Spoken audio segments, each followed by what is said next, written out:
la puesta en marcha del Sistema Nacional Anticorrupción. Estoy convencido de que en unos años recordaremos este día como el inicio de una nueva etapa para la democracia y el Estado de Derecho en México. Si queremos recuperar la confianza ciudadana, todos tenemos que ser autocríticos.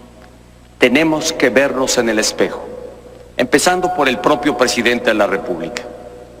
En noviembre de 2014, la información difundida sobre la llamada Casa Blanca causó gran indignación. Este asunto me reafirmó que los servidores públicos, además de ser responsables de actuar conforme a derecho y con total integridad, también somos responsables de la percepción que generamos con lo que hacemos.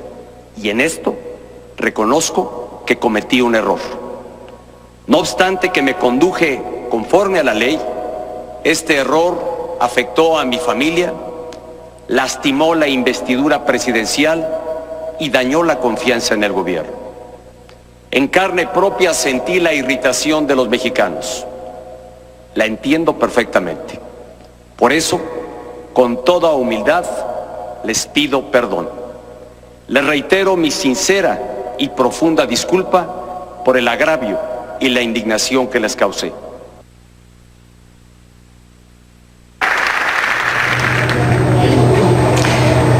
Buenas noches, bienvenidas y bienvenidos, gracias por estar aquí. El presidente de México pide perdón por la Casa Blanca. De eso queremos hablar esta noche y por eso hemos invitado a dos grandes personajes de México, Julio Hernández López y Lorenzo Meyer. A los dos, gracias por estar aquí.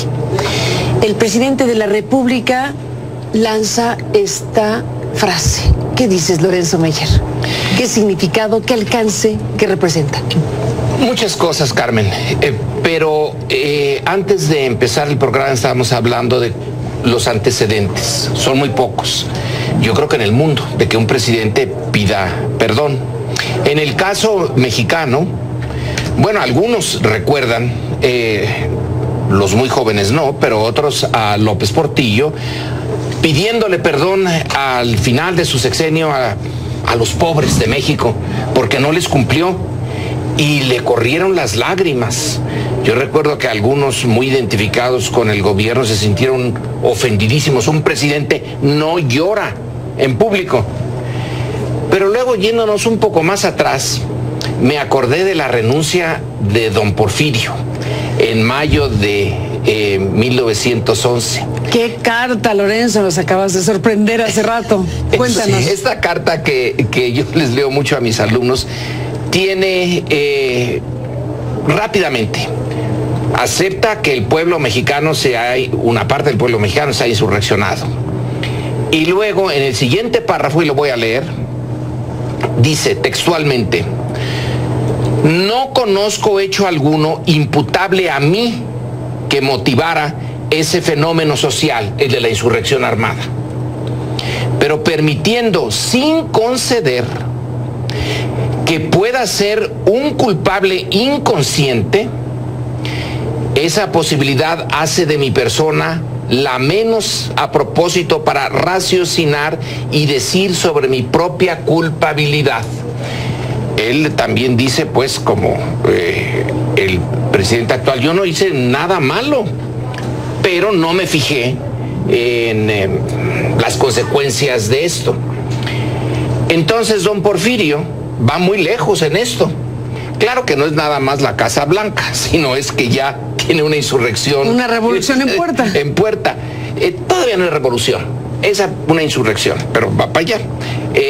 Entonces dice que no le queda más remedio que presentar su renuncia al Congreso y salir del, bueno, no lo dice salir del país, pero se entiende también por la carta que se va del país y espera que en un futuro que no sabe cuándo, pero probablemente después de su muerte, el pueblo mexicano pues le reconozca y entonces ya no haya el agravio. Claro. Vaya manera de reconocer una culpa. Vaya manera tuya de analizar el perdón de Peña Nieto 2016, porque es recordar precisamente un documento histórico como el de don Porfirio Díaz, en donde efectivamente está hablando de una insurrección y donde está señalando que en todo caso si hay una culpabilidad no sería él el que la determine, el que deba determinarla.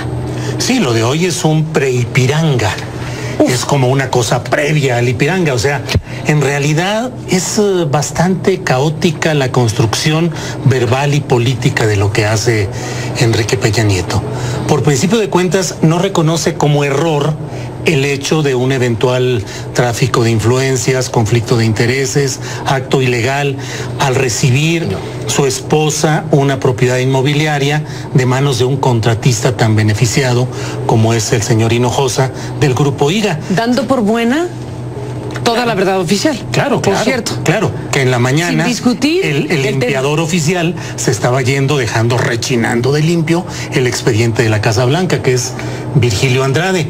Pero entonces Peña Nieto lo que hace es decir que tuvo un error al no poder evitar la percepción solamente, no el hecho en sí, la percepción de que aun cuando las cosas habían sido bien hechas, no habían sido bien transmitidas. Es decir, es algo así como no compres casas blancas buenas que parezcan malas, sería más o menos la moraleja. O sea, el hecho en sí fue bueno y es salvable. El problema es la percepción, y sobre eso es sobre lo que gira todo su discurso y toda su postura, que lo que ha hecho hoy es reavivar el propio expediente de la Casa Blanca y empezar de nuevo a meter a este hombre al torbellino de todo lo que sucedió en torno a este caso inmobiliario.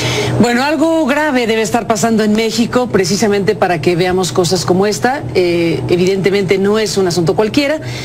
Los diagnósticos, las encuestas, las calificaciones que se pueden tener acceso públicamente y las que no conocemos hablan de una crisis importante de credibilidad y de popularidad de Enrique Peña Nieto, entre otras cosas. Basta ver solamente la última encuesta del diario El Universal, que registró muy bajos niveles Enrique Peña Nieto de aceptación, y se entiende que lo que hoy anuncia también es un asunto ya forzado, porque hay mucha presión de la sociedad mexicana y de otras instancias de poder para anunciar lo que anunció, que es este Sistema Nacional Anticorrupción, por cierto, del que nos habla Krupskaya Liz. Para ir a la pausa nos cuenta los detalles de lo que pasó hoy sobre este tema.